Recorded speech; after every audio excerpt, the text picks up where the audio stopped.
All right, welcome to the Explainer. Today, we're taking a super fast-paced psychological deep dive into a very specific demographic, people who grew up in the 1970s. We're looking at a generation that was shaped by a totally unique set of psychological variables. And by really understanding the environment they had to navigate, we can decode exactly how their brains adapted to challenges that, quite frankly, simply don't exist anymore. Let's get right into it. You survived a childhood that would get parents arrested today. Now, I know that sounds like a massive exaggeration, right? But psychologically and practically, it's completely accurate. This era was defined by incredibly long stretches of silence, exposure to actual physical danger, and a shocking, almost unbelievable lack of daily supervision. But what's truly fascinating here is that surviving this very specific, totally unstructured environment built a rock-solid cognitive mindset. That foundational wiring still heavily dictates how this generation argues, trusts, loves, and survives today. Okay, so you've probably heard people from this era say things all the time like, "We grew up on hose water, we were feral, and it was glorious." And they look at our modern, highly sanitized world and they just kind of laugh. Not maliciously, but because they carry this vibrant memory of an unsupervised, purely magical era that permanently wired their nervous systems. It's this deep internal resilience built during a time that simply cannot be replicated today. We're talking about a rare evolutionary window. Why? Well, because this wasn't just some fun, nostalgic decade filled with good music and distinct fashion. Scientifically speaking, it was a totally unique environment for human brain development. It offered a brief, totally unrepeatable moment in history where children experienced absolute, total freedom. But, and this is key, that freedom was strictly coupled with very genuine, heavy responsibility. To really understand the 1970s brain, we absolutely have to look at the root cause of this psychology, and that is the parents. Most 70s kids were raised by parents who lived through World War II or the immediate post-war era. We're talking about people who saw real fear, real hunger, and global conflict firsthand. They didn't complain, and they certainly didn't hover over their kids. They passed down this silent survival mindset, where responsibility wasn't formally taught in some gentle parenting course, it was just breathed in the home. If something broke, you didn't cry about it, you repaired it. Because these kids watched their parents quietly carry this immense weight of real life without breaking down, it instilled this natural, almost unshakable confidence in them from a very young age. It developed an incredibly strong inner voice that simply says, "I'll figure it out." Think about it. Even when a 70s kid has absolutely no earthly idea what they're doing, they don't immediately look around the room for someone else to save them. They know that they are the help. So that brings us to the very first specific psychological trait developed during this time: self-directed problem solving. Basically, this is the cognitive ability to generate purpose, structure, and entertainment out of complete emptiness. Today, we see children scheduled down to the absolute minute, handed activities just to prevent them from getting bored. But back in the 70s, facing profound, uninterrupted boredom literally forced the developing brain to build significantly stronger executive function and self-reliance. I mean, if you grew up back then, you know this quote all too well. Go find something to do, or I'll find something for you to do. Saying you were bored to an adult was a highly dangerous game. It meant you were suddenly handed a broom to sweep floors or commanded to fold a mountain of laundry. So purely as a survival mechanism, these kids learned remarkably fast how to invent their own day out of absolutely nothing just to avoid doing chores.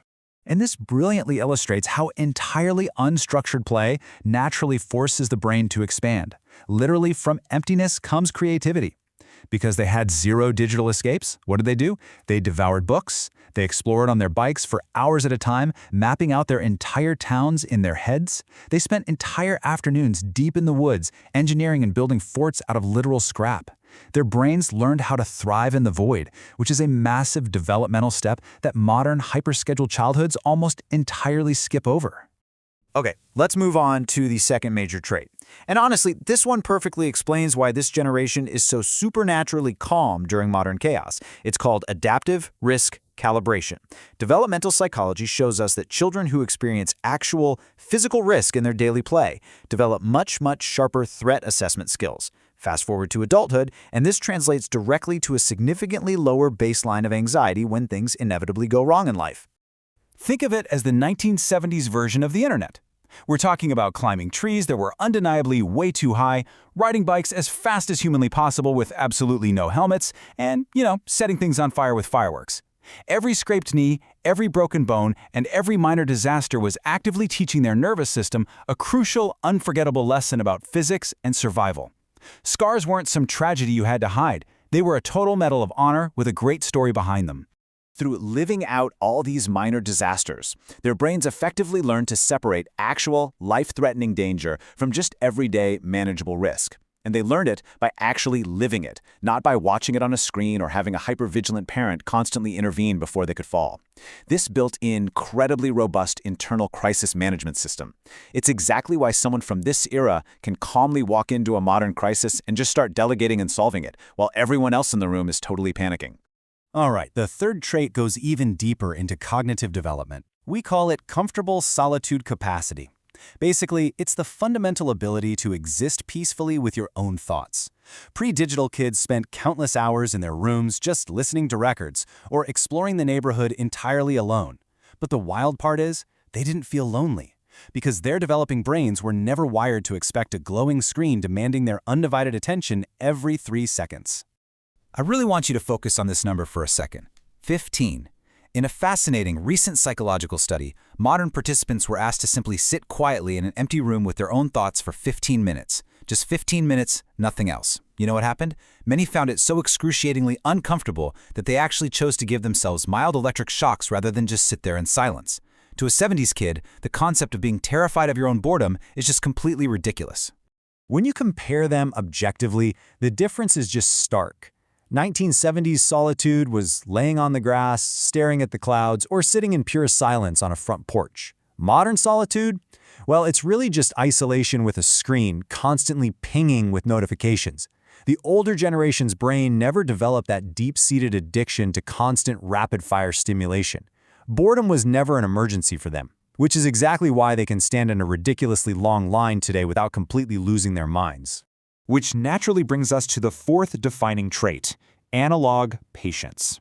Because they were constantly forced to wait for gratification in practically every single aspect of life, their brains naturally developed superior impulse control. In fact, psychologists point out that people who grew up having to wait for things actually show consistently better long-term relationship outcomes and higher career success.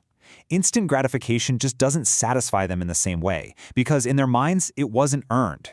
Their entire childhood was literally a daily, unavoidable boot camp in delayed gratification. Think about it. You waited once a week for your favorite TV show to air. There was no binge watching, no streaming. You took photos on an actual camera and waited days, sometimes weeks, to see if they even turned out okay.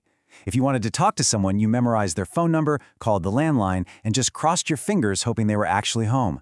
Daily life naturally wired their brains for immense, unshakable discipline. So, what does this all add up to?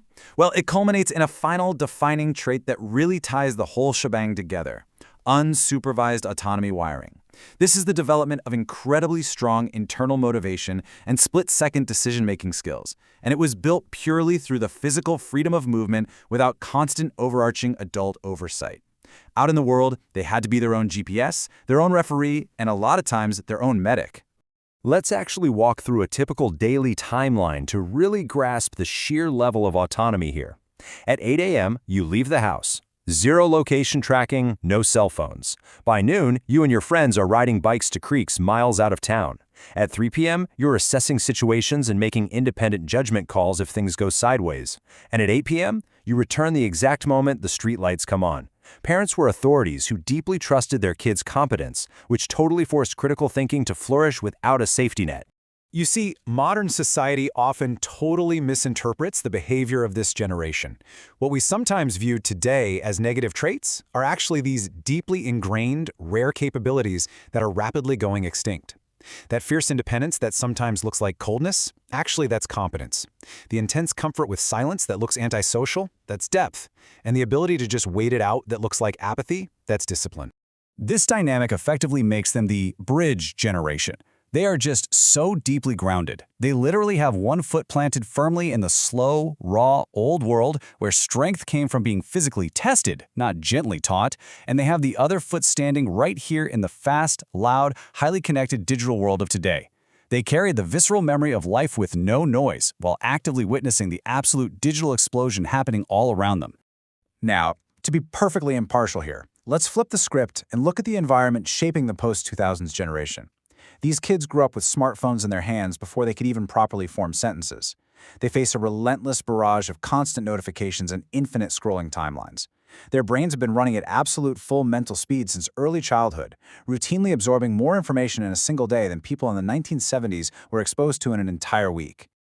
Now, this modern environment has created a generation that is incredibly smart, highly creative, and remarkably open-minded. But, and this is a big but, they are also mentally drained and emotionally overstimulated. Because their phones never ever truly stop calling for their attention, their brains never get the necessary chance to fully rest and reset. Even when they're supposedly just relaxing on the couch and scrolling, their cognitive load is completely maxed out. They're basically surviving a world that moves entirely too fast for the baseline human brain. They're managing the chaos one notification, one email, and one text at a time. Sure, social media provides them with unprecedented global connection, but it also saddles them with immense, unrelenting pressure. It's a sheer level of mental exhaustion and constant digital comparison that the 1970s generation simply never had to deal with during their own formative years. So we've looked at the raw, totally unsupervised physical danger of the 1970s, and we've examined the overstimulated, high-pressure digital onslaught of today. I want to leave you with this final thought to really ponder. Which generation do you genuinely think had it harder? Thank you so much for joining me on this explainer. If you found this deep dive valuable, keep seeking out more research-based content to understand the fascinating psychology of the world around us. See you next time.